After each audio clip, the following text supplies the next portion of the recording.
আসসালামু আলাইকুম, আন্নিয়নহাসেও। আজকে আমি আপনাদের মাঝে কোরিয়ান ভাষার ইয়নখিও থোয়েম অর্থাৎ যুক্ত বর্ণ নিয়ে ক্লাস করতে যাচ্ছি। গত দুইটা পর্বে স্বরবর্ণ এবং ব্যঞ্জন বর্ণ নিয়ে আমি আলোচনা করেছি। আশা করছি আপনারা স্বরবর্ণ এবং ব্যঞ্জন বর্ণ দুইটাই ভালোভাবে আয়ত্ত করে নিয়েছেন। আপনারা অনেকেই আমাকে প্রশ্ন করছেন যে ভাই, কোরিয়াতে ভিসা খুব কম দিচ্ছে, কোরিয়ার ভাষা শিখতে এখন আর ভালো লাগছে না। আমি তাদের উদ্দেশ্যে বলছি, এখন একটু অবস্থাটা খারাপ বলতে গেলেই নয়, কিন্তু অবস্থাটা ভালো হতে কতক্ষণ। আপনারা যারা পড়ালেখা ছেড়ে দিয়েছেন, আপনারা কোনো না কোনো কাজের ফাঁকে ফাঁকে 1 ঘন্টা করে যদি কোরিয়ান ক্লাস গুলো করেন, ইনশাল্লাহ যখন দেখবেন হঠাৎ করেই কোরিয়ান সার্কুলার দিয়ে দিয়েছে, তখন কিন্তু আপনারা নিজেরাই পস্তাবেন। তো পড়ালেখা কখনো ছাড়বেন না। যারা কোরিয়া যেতে চান, মনে প্রাণে ভালোবাসেন কোরিয়ান ভাষাটাকে, তারা কখনো কোরিয়ান ভাষাটা পড়া ছাড়বেন না।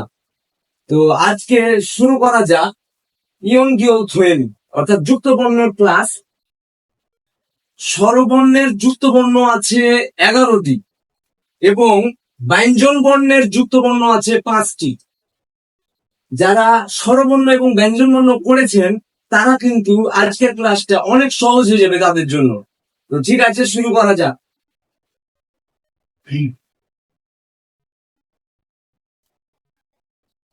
এটা হচ্ছে স্বরবর্ণের যুক্ত বর্ণ। এইজ, ইংরেজিতে এইজ যদি থাকে, এটাকে বলা হয় এ। আরেকটা কথা আপনাকে বলি, যখন স্বরবর্ণ বসে, যুক্ত বর্ণ বসে, কখনো সে একা বসতে পারে না, তার সামনে শূন্য, এভাবে শূন্য, অর্থাৎ এটা ইয়ং, এটাকে বসাতেই হবে, না হলে লেখাটা অসম্পূর্ণ হবে।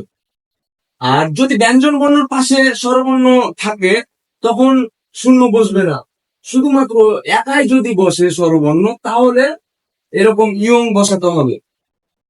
তো এটা হচ্ছে এ। একইভাবে দুইটা যদি দাগ থাকে, এটা হবে ই এ। ই এ।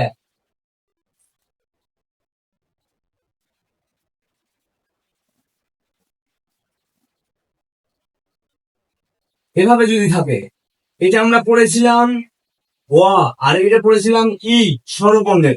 এটা একসাথে যদি বসে, এটা হবে একার বা এ। একার বা এ।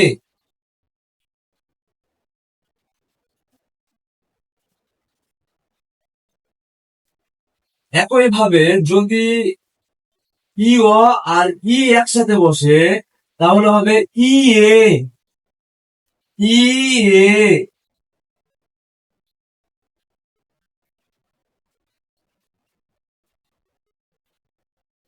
ও, এটা আমরা স্বরবর্ণে পড়েছিলাম ও, আর এটা করেছিলাম আ।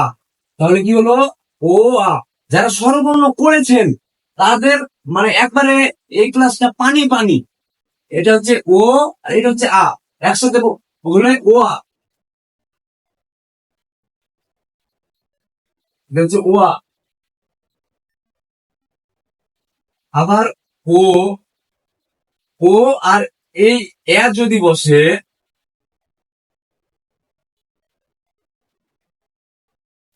ও আর এ যদি বসে, তাহলে হবে ও এ। ও এ। কোরিয়ান ভাষাতে ওয়া, ওয়া মানে হচ্ছে কেন, ওয়ে মানে কেন। তারপরে ও, আর এটা যদি বসে ই, তাহলে হচ্ছে কি ওই। ওই। ওই। এটা হচ্ছে ওই। তারপরে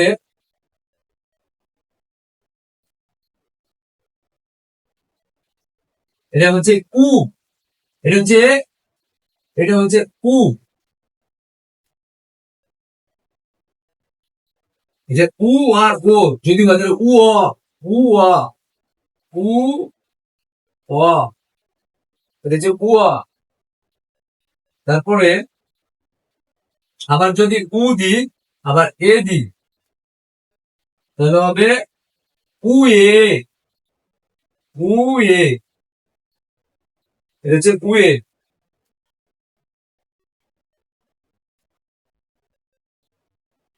উ দিলাম আর ই দিলাম তাহলে হবে উই,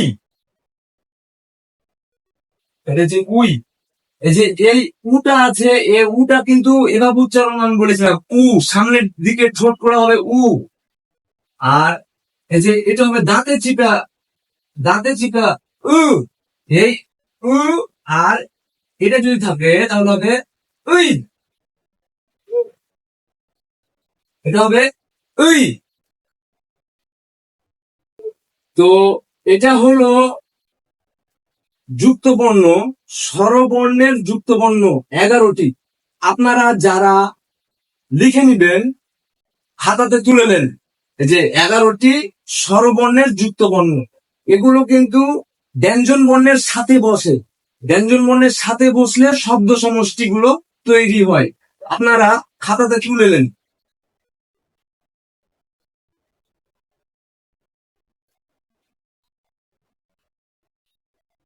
ব্যঞ্জন বর্ণের যুক্তবর্ণ দেখবেন, ব্যঞ্জন বর্ণের যুক্তবর্ণ হচ্ছে 5টি।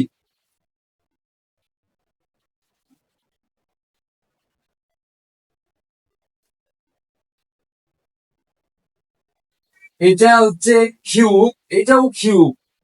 এই দুইটা একসাথে যদি বসে তাহলে ওয়া উচ্চারণ হয়, ওয়া উচ্চারণ হয়।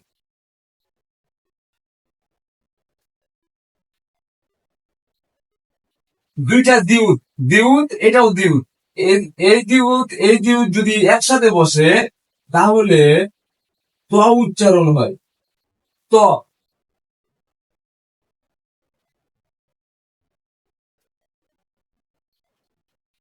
বিউক, এটাও বিউক। দুইটা বিউক একসাথে বসলে প উচ্চারণ হয়।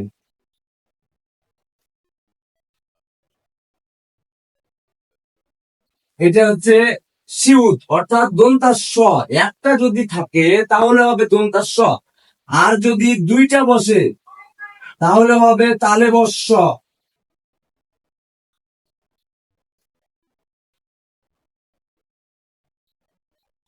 জিউত, জিউত, দুইটা জিউত একসাথে বসলে উচ্চারণ হবে চ। দুইটা জিউত একসাথে বসলে চ উচ্চারণ হবে। এটা হচ্ছে যুক্ত বর্ণ। কোরিয়ান ভাষার ব্যঞ্জন বর্ণের যুক্ত বর্ণ 5টি এবং স্বরবর্ণ 11টি। তো আশা করছি আপনারা স্বরবর্ণে যুক্ত বর্ণ এবং ব্যঞ্জন বর্ণ যুক্ত বর্ণ খাতাতে তুলে বারবার লিখবেন। আপনাদের কাছে অনুরোধ, যত লিখবেন তত আপনার মাথায় থাকবে। লিখবেন না শুধুমাত্র দেখবেন তাহলে কিন্তু মাথায় থাকবে না। এটা কিন্তু বিদেশি ভাষা, বাংলা ভাষা না, এটা বিদেশি ভাষা। যত লিখবেন তত আপনার মনে থাকবে। সুপ্রিয় দর্শক, আজকের মতো ভিডিও এই পর্যন্তই। আপনারা যারা যারা দুইটা ভিডিও করেছিলাম, গত ভিডিও, আপনারা যারা যারা লাইক করেছেন, শেয়ার করেছেন, সবাইকে অসংখ্য ধন্যবাদ। এভাবে আমাকে সাপোর্ট করবেন, এভাবে আমার ভিডিও গুলো শেয়ার করবেন, লাইক করবেন এবং বেশি বেশি করে কোরিয়ার ভাষাটা অধ্যয়ন করবেন। এমন একটা সময় আসবে যখন কোরিয়াতে প্রচুর শ্রমিক লাগবে, তখন আপনার এই কাজটি, এই আজকের এই পড়ালেখাটা কাজে লাগিয়ে পরীক্ষাতে ভালো রেজাল্ট করে পাস করার পরে ইনশাল্লাহ একদিন আপনিও কোরিয়া যেতে পারবেন।